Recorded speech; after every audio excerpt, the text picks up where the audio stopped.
Well, this week I'm coming to you guys from underneath the motorhome because right here where I'm sitting is where the bulk of the work happened. And getting this rebuilt steering box back installed in the motorhome was way more convoluted than I thought it was going to be.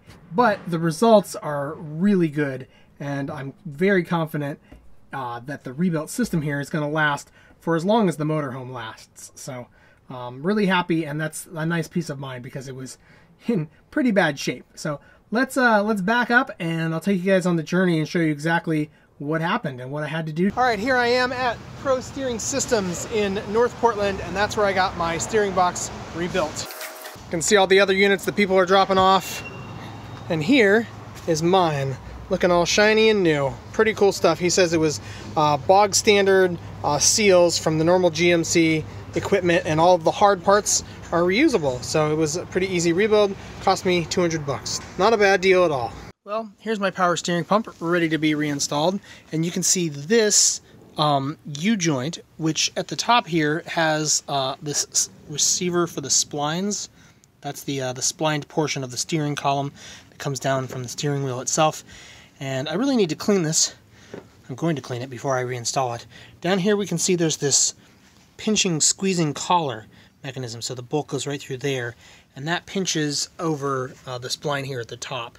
So I'm probably going to install this onto the unit before I put the unit back in the motorhome itself. And I think the difficult part is going to be just getting this very heavy unit back into the motorhome myself. So I've got to balance it in place with one hand and then try to get the bolts started into the mounting locations here on the back side. Well, that was super nasty, but I've managed to sort of scrape off all of the grease. To get the remainder, the question is whether or not to use brake cleaner or gasoline. I think I'm going to go with the gasoline. Alright, well that is clean enough, but one thing that's not acceptable to me, and that is the seal. You can see one of these lobes on the seal. There it is. See that? See the cruddiness of it? It's kind of been eaten away. Oh look, that one's even worse. So this whole collar unit here pops off, and that's the seal. And I might be able to get a new one of those from the dealership, but why pay $10 or $15 for a stupid seal when I can reprint that part? So I'm going to pop that off and model it up and print a new seal. To accomplish the CAD drawing of the part, you can see what I've done right here. I took two photos, one that had the seal included, but the main photo was the actual spline unit itself. And I took that photo with a tape measure so that I could scale the tape measure to be actual size in my CAD software. Rhinoceros 3D is the program that I use. And I also took some physical measurements using my little caliper here, and with those two things combined, I was able to create this geometry that you're seeing here. So as soon as this is printed, it should be a direct, just slide-in replacement for the original. It looks like a butyl, or I don't know what kind of rubber they originally used back in 1978, 42 years ago. I think rubber technology has come quite a distance in that time period. So I think this TPU print will be even better than stock. Here it is all printed up. Let's get it installed into the retainer.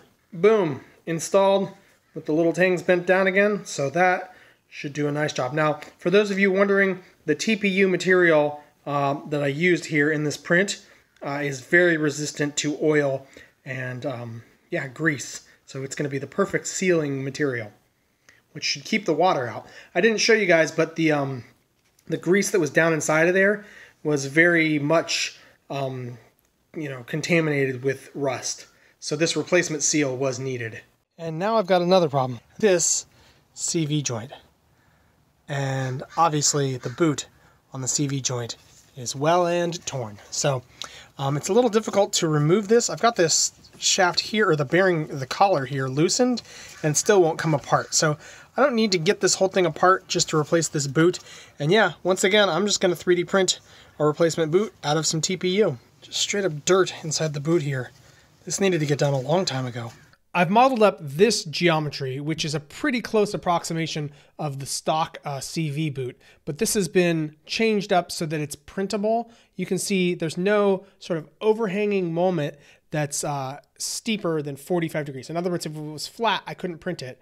At about, I don't know, 30 degrees, it's kind of printable, but 45 degrees is generally accepted as you will have no issues with the overhangs. So that's what I've done for this part. I've just sort of made all of the lines 45 degrees.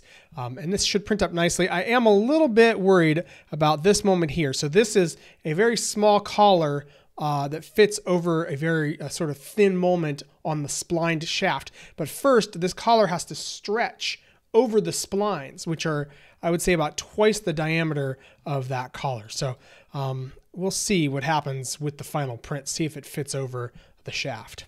Because it's the softer TPU plastic, I cannot print this at high speeds. It's got to go very slowly, which means this is going to be about a 4-hour print. So let's get started.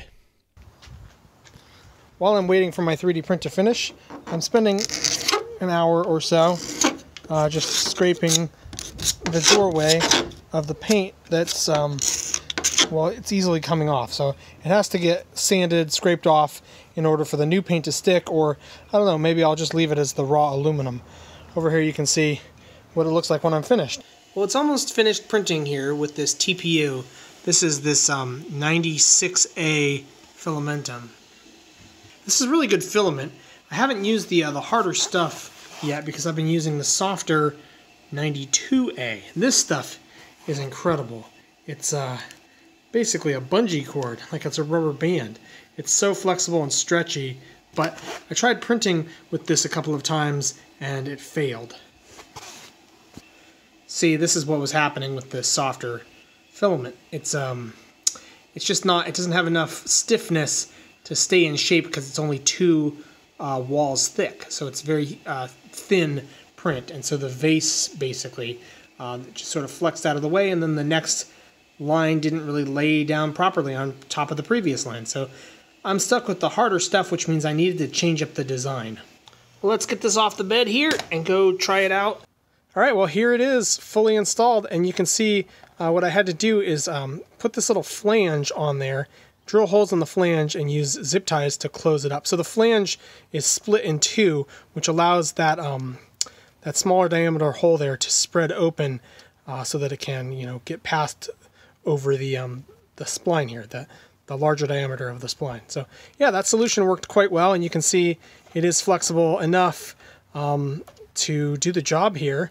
It should perform just fine. There's not a whole lot of movement. This isn't like a CV joint like down there at the wheel. This is you know, for a steering column, so it doesn't spin constantly, and it's up high, so I'm not as worried about a little bit of dirt ingress. This crack here, even though I've kind of cinched it up with these with the zip ties, it would still be suspect. It would still likely have dirt ingressing into it down there at the wheels, especially if you drove through like a mud puddle or something like that. So this would not be a solution that would work down there. But up here, it works just fine. So we are ready to install the rest of the steering box now. I gave the slip yoke U-joint part here a quick rattle can paint job just to keep the surface rust at bay, and now it matches the rebuilt steering box. And this is the last bit of grease that I'm wiping out before final installation, and you can see the contaminated rust color. So the new seal should be able to keep the water out and prevent it from rusting further, although there really isn't any, you know, bad damage in there from the rust or whatever. It's all just sort of superficial stuff. There it is in place. I could not have gotten it in position without my wife. She had to help me tighten bolts and get the shaft lined up right here. So it was not an easy job. Definitely requires a helper. Anyway, all I have to do now is tighten up all the bolts and get the lines reinstalled and fill it back up with fluid. So I can hold on to it. You'll hold it so I don't drop it again? Okay. Well, thank you. Hey, I kind of need to use that now. Can I use it? What is that? Look, it bends, right? Yes, it can bend. Okay, let me see if I can use it in here without dropping it. And if I drop it, maybe you can pick it up for me, huh? Because you're kind of short, and you can fit under there easier than me. Yes, and I can go under that one. Yes. Okay, I think I got this. Oh no. Darn it, I dropped it again. I can get it for you. Okay, thank you. Got it. Oh, wow. That's really helpful, kiddo. I appreciate that. Yes, right. Got it. Now, don't drop it again. Okay, I won't drop it again. Thank you very much. High five. You're very helpful. Yes, I can hold under there. I can help you anytime, Daddy. Okay, I appreciate that. Yes, I can pick it up for you. Okay, this is the boot that goes over the ball joint. Remember the one that I had to hit with the fork to get it separated? It's pretty much impossible, in my experience, to get those U-joint or ball joints separated without damaging this boot. And these used to be like cheap. It's like a $10 part. But I just went down to Napa, and it's $20 to get this replaced. You have to buy the whole ball joint just for this chunk of rubber. And this will continue to work. I mean, it's just there to kind of hold the grease in place. There's the original. Next, the replacement. You can see I made the replacement out of the soft stuff, so it should work just fine. Yeah, see? That'll work perfectly. $20. Pfft. How about 50 cents worth of filament? Speaking of the lines, the filter here is pretty much unobtainable. Unfortunately, I cannot 3D print this thing. Apparently it's GMC part number 717027, but the dealership that I called to get that part number could not locate it. It was obviously a discontinued part from 42 years ago, and all the new old stock in his system, he couldn't locate it. So I don't know, maybe somebody has it. If you know something more than I know, please chime in the comments. I'd love to replace this. I was looking down inside of there, and it looks to be a mesh, like some sort of a wire mesh, but it could be a paper-based filter. I really don't know. So I'm scared to try to back flush it with some like carburetor cleaner or something like that. I don't really want to do that and risk destroying it. So I'm just going to put it back in. Hopefully it's not too dirty. Got some new Teflon tape on there. Time to tighten it down. You know, it's funny, having never done any iron pipe installation, I have never actually needed to use a monkey wrench before. Yeah, pretty much it's for the exact job that I just used it for. It's for grabbing pipes. And what you can see is this head has a little bit of wiggle. And so as you tighten it in one direction, the head actually cinches tighter down on the bar. It kind of cam locks itself into a tighter position. In the other direction, the head is actually loosening. So it has to be used direction specific in order to get it to work. Pretty cool wrench when you need it, but obviously our modern cars don't have anything like this. Well, speaking of modern cars, it occurs to me that I didn't even tell you guys what this is.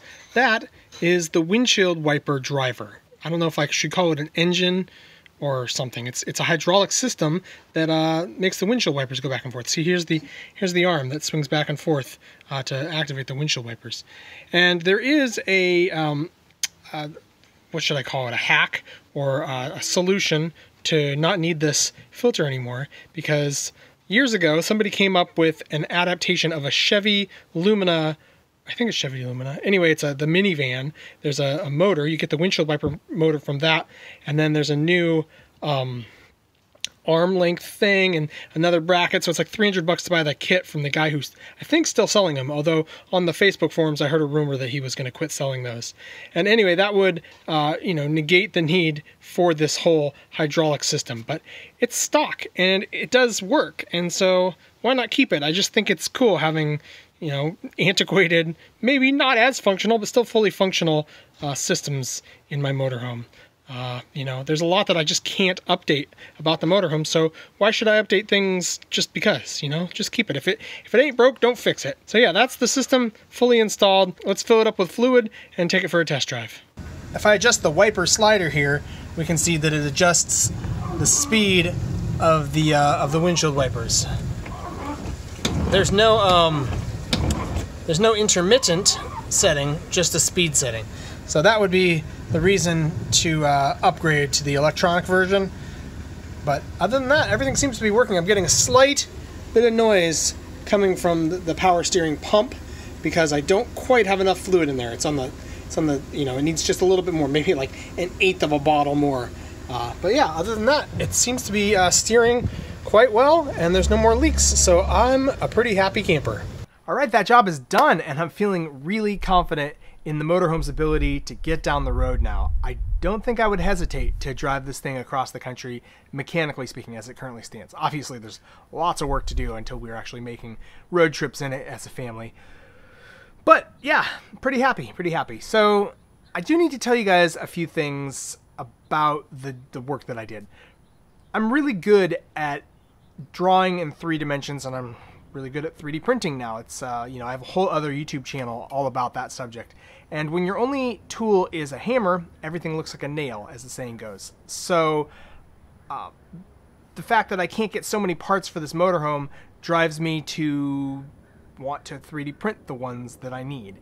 And in the case of like the lower ball joint, you know, dust cover for the grease cover or whatever, that was a fantastic print there. But in the case of the boot there over the CV joint, I do think that will eventually fail on me. It'll crack on the layer lines, and so I've printed up another one so that I can replace it. But talking to Jim Bounds, he's come up with a better solution. There is an actual boot from, you know, OEM that he's been able to source to cover that CV joint, and then he doesn't need to replace that seal. I love that seal. It's still a fantastic seal on the yoke to slide over the splines to keep the grease in there. But he just puts a boot over all of that. So he's got 2 boots that go in there, which makes a lot more sense to me. So if I was going to do it over again, I'm not going to take the pump out. It's a pain in the butt to remove that. And I'm not going to take it out. It's only a $20 part, so it's a cheap part. But I'm not going to take all that out. I'd have to undo the lines and drain all the fluid again because they're hard lines.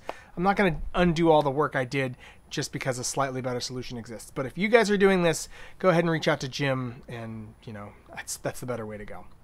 Also, I learned from Jim, the filter there, coming right off of the windshield wiper mechanism, you want to remove that, punch out the filter so that you just have a through pipe, and then there's an inline filter which can mount on the return line with just where you just have the hose clamps on the return line. So that's the way to do that. So I will be doing that. It's a pretty easy job. I'll be doing that off camera. But yeah, those are the things that I've learned since I did this work, and so if you guys are following along, that's the better way to do it. Anyway, right here will be a link to the, you know, binge watchable, start from the beginning, if you haven't seen it already, all the work that I've been doing to the motorhome. And here will be a link that you can click to help this channel out. So thank you for watching. See you next time.